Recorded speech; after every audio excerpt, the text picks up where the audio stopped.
Cinema ఇండస్ట్రీలో బాగా చేయూతనిచ్చి అంటే మీ కెరీర్ స్టెబిలైజ్ అవడానికి కారణమైన వాళ్ళు ఎవరైనా ఉన్నారా, లేకపోతే అంతా మీది మీ స్వయం కృషి మీ అదృష్టం మీద నడిచిందండి? ఇంచుమించు నాకు నా వాళ్ళు ఎవరు లేరండి అసలు. నాకు తెలిసిన డైరెక్టర్లు కానీ చుట్టంగా ఎవడు అసలు ఎవరు లేరు అసలు.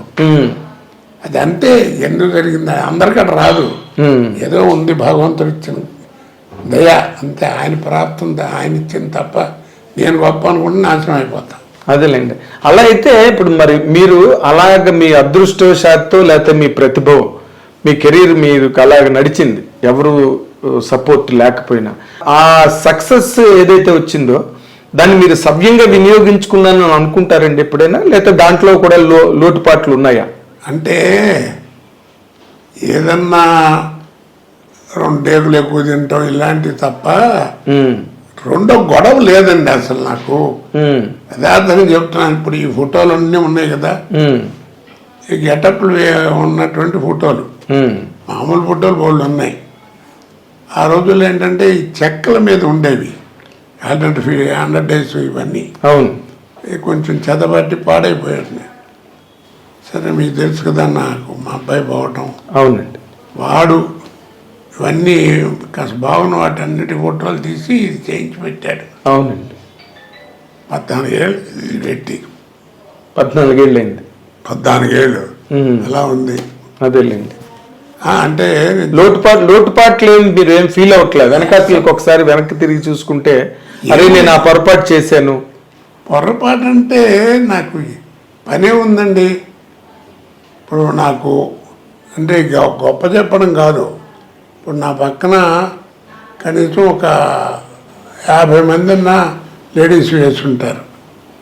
వాళ్ళ ఫోన్ నెంబర్లు కానీ వాళ్ళతో మాట్లాడటం అంటే షూటింగ్లో తప్ప అట్లాంటి గొడవలు నాకు అసలు ఆ గొడవలే లేవు. నేను నాటకాల దగ్గర నుంచి కూడా ప్రొఫెషన్లో ఉన్న వాళ్ళతో జాగ్రత్తగా ఉండాలి. ఓకే, అది నాకు మా అన్నయ్య నేర్పినటువంటి విద్య. నా ఫస్ట్ గురువు మా అన్నయ్యే. రే తోటి కళాకారుడు ఎవరైనా సరే నిత్య చేసేవాళ్ళు, ముఖ్యంగా ఆడవాళ్ళు ఉంటే చాలా జాగ్రత్తగా ఉండాలి, లేకపోతే కెరియర్ పాడైపోద్ది అనేవారు. ఊరికే మాట్లాడటానికి ఏమో జోకులు మీకు తెలియదు. అదే నేను ఎక్కడికి వచ్చినా 10 మంది చేస్తారు. మీరు నిజంగా అలాగే ఉన్నారండి శ్రీరామచంద్రుడిలాగా? శ్రీరామచంద్ర సినిమాకి సంబంధించినంత వరకు అలాగే ఉన్నానండి. అవునా? మీరు నమ్మండి నమ్మకపోండి. కాన్ఫిడెన్స్ ప్రామిస్ చేస్తా. అంతేనా? ఎవరినైనా అడగండి. కదా నేను అంటుంది, ఎవరినైనా ఒక పాపులర్ స్టార్గా.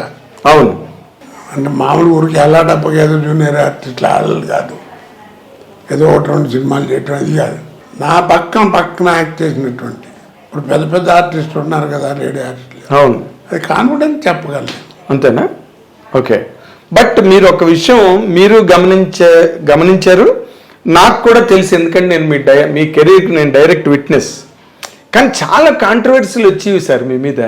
ఎన్నండి బాబు, తాగుతూ షూటింగ్ చేసి డైరెక్టర్ కొట్టాడు, పక్క అమ్మాయిని ఏదో అన్నారండి, ఆ అమ్మాయి కొట్టింది, ఇలాంటి పుకార్లు ఎన్ని. తెల్లవాళ్ళు తాగుతాడు, వ్యభిచారాలు చేస్తాడు, తెగ తిరుగుతాడు, ఇవన్నీ ఎలా వచ్చేసారు అవన్నీ? ఏమండే వాళ్ళున్న చెట్టుకి గడ్డేస్తారండి, రాళ్ళు, కాయలున్న చెట్టుకే రాళ్ళు అంటారు, అట్లాగే అంతే అది అని నేను అనుకుంటున్నాను. అంతే. ఓకే, నేనేం పెద్ద పరిస్థితులని కాదు, నాకు సినిమాకి సంబంధించినంత వరకు నా బిహేవియర్ అది. ఓకే, సినిమాల వరకు మీరు జాగ్రత్తగా ఉన్నారు, బయట ఎలా ఉన్నారు. లేకపోతే ఎట్లా ఉంటుందండి కెరీర్ ఇది. ఓకే ఓకే సార్, ఒక మాట గుర్తుంచుకోండి, భగవంతుడు మనలో కూడా కొద్దిగా గొప్ప మంచి లేకపోతే ఆ పుల్లు ఇవ్వడు, అంతేలేండి, ఆ కెరీర్ ఇవ్వడు. తర్వాత ఏంటంటే నేను ఎప్పుడు ఫీల్ అయ్యేది పెద్ద గుమ్మడికాయ అంత టాలెంట్ ఉంటే కుదరదు, ఆవగింజంత అదృష్టం ఉండాలి. ఆ 2 ఉన్నవాడే కోటవా. ఓకే, అది నేను గ్యారంటీగా ఒప్పుకుంటా. ఎంతమంది లేరండి మహానుభావులు. అంటే మీరు టాలెంట్ మీద షైన్ అయ్యాని అనుకోవట్లేదు ఎప్పుడు కూడా?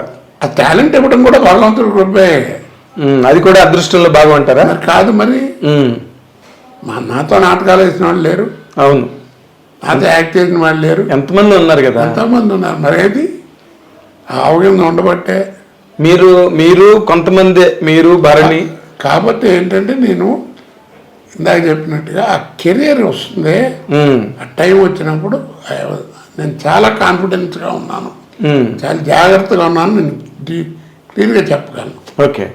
అంటే ఇప్పుడు ఎంత లేదన్నా ఇప్పుడు ఇవాళంటే ఛానల్స్ ఇవన్నీ వచ్చినాయి అనుకోండి, ఆ రోజుల్లో అయినా తోటి వాళ్ళన్నా అడుగుతారు కదా, అంటే రాత్రి ఏంటంటే జరిగిందంట అటు జరిగిందంట అని, లేకపోతే ఆడు కొట్టాయంట లేకపోతే ఇది అన్నారట, నేను తాగి వెళ్ళామంటే ఇట్లాంటివి అడుగుతారు కదా. అవును, రోజు వాళ్ళని చెప్పండి, చర్చ అయితే జరుగుతుంది కదా. జరుగుతుంది. అవును. ఒకసారి మాత్రం పర్లేదు అనుకుంటాను చెప్పండి, అన్ని ఓపెన్ అయిపోతున్నాయి ఇవాళ రేపు. నువ్వు ఏం పర్లేదు, ఏముంటుంది, ప్రతిదీ మాట్లాడుతున్నా బయటకు వచ్చి. ఓ రోజు మధ్యాహ్నం దాకా నీకు షూటింగ్ లేదన్నారు, సరే అని చెప్పి ఖాళీ అని కూర్చున్నా. పాపం చచ్చిపోయినాడు ఎంఎస్ నారాయణ. ఏంటి అన్నారు, మధ్యాహ్నం ఎప్పుడో షూటింగ్ ఏది ఖాళీ లేదు అంటారంటే, రెండు అన్నాడు. సరే అని చెప్పి ఇద్దరం కలిసి మందేసి అనుకోకుండా కవర్ చేశారు షూటింగ్కి.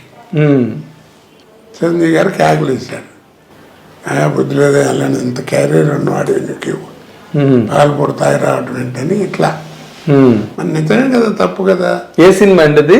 జ్ఞాపకం లేదు నాకు. చిరంజీవి గారి కాంబినేషన్ ఆ సినిమా కాదనుకుంటాను, బట్ ఆయనకి తెలిసి కేకలేసారా మీ మీద? కేకలేసారు అనుకుంటా, అట్లాంటిది అది మొత్తానికి ఆయన కేకలేయడం జరిగింది. అంటే మంచిగా, అదేలేండి, మంచి ఆర్టిస్ట్ నువ్వు, కెరీర్ పాడవుతుంది, బడి ఏంటిది 10 మంది చెప్పుకుంటే ఎంత అసహ్యంగా ఉంటుంది అని కేకలేసాడు. అదే మీ అభివృద్ధిని ఆశించి చెప్పిన అంటే మొదటి నుంచి బాగా. మీకు చిరంజీవి గారితో అటాచ్మెంట్ ఎక్కువ అండి? అటాచ్మెంట్ నేను ఎవరి ఇళ్ళకి వెళ్ళనండి, నా దగ్గర ఫోన్ నెంబర్లు కూడా లేవు. ఏదన్నా ఫంక్షన్స్కి ఎవరన్నా వాళ్ళు పిలిస్తే మనం వెళ్ళటం, లేకపోతే నాకు ఏదన్నా ఫంక్షన్ ఏదైనా ఉంటే పిలవడానికి వెళ్ళటం, అంతే తప్ప నేను అసలు ఎవరి దగ్గరికి వెళ్ళను. కాదు, చిరంజీవి గారితో ఏంటంటే ప్రాణం ఖరీదు ఫస్ట్ పిక్చరు. నేను కెమెరా నుంచింది ఫస్ట్ ప్రాణం ఖరీదు. నేను వాసు గారు డైరెక్టర్. అవును, కే వాసు డైరెక్టర్. మనం పోయారు కదా. అవునండి. ఆయన ఆ సినిమాలో చిరంజీవి గారు కూడా యాక్ట్ చేశారు. అవును. తెలియదు, నేను ఎవరో తెలియదు, ఆయన ఎవరో నాకు అంతవరకు తెలియదు. రాజమండ్రిలో అప్సరా హోటల్ దగ్గర ఉంటే ఒక రోజు సాయంకాలం పూట 7 గంటల వేళ ఒక టేప్ రికార్డులు కదా, అప్పుడు మ్యూజిక్ వినపడి ఇది చేస్తుంది ఏంటని చెప్పి వెళ్ళి చూసా. వరండాలో అయిన చిరంజీవి గారు మెడలో ఆర్టిన్ మార్కు ఆంజనేయ బెల్ట్ ఉంటుంది, చైన్, ఒక చిన్న లంగోటి కంటే కొంచెం పెద్దది డ్రైవర్ లాంటిది వేసి మ్యూజిక్ పెట్టి విపరీతంగా పిచ్చిగా డ్యాన్స్ చేసేస్తున్నాడు. ఇంటర్ బాబు ఇది అనుకున్నా. అప్పుడు చూసా ఆయన్ని మొట్టమొదటిసారి చూసింది అది. అంటే ఎంత శ్రమ పడాలి ఆర్టిస్ట్ అంటే, సినిమాల్లో ఎంత పడతారని తెలిసి వచ్చింది నాకు. ఓకే.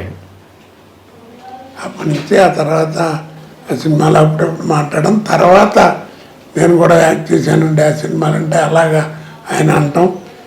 సరే, దానితో వేషాలు రావటం. చాలా సినిమాలు చేశారు కదా మీరు ఆయనతో, కాంబినేషన్స్. ఫస్ట్ ఆయనకి ఆపోజిట్ ఫిల్మ్ చేసింది ఫస్ట్ పిక్చర్ 786, ఖైదీ నెంబర్ 786. ఆయనకి ఆపోజిట్ చేసింది. ఓకే. దానికి కూడా చాలా సెలెక్షన్, వ్యవహారం, ట్రస్ట్ చేస్తూ చిరంజీవి గారు అందరూ చూడటం, ఇది ఓకే చేసుకోవడం. ఓకే. అంటే దానికి ఇంకొకరు ఎవరినైనా అనుకుని మీరు వచ్చారా, లేకపోతే ఆ విషయాలు నాకేం తెలియదు. ఓకే. మొత్తానికి ఓకే.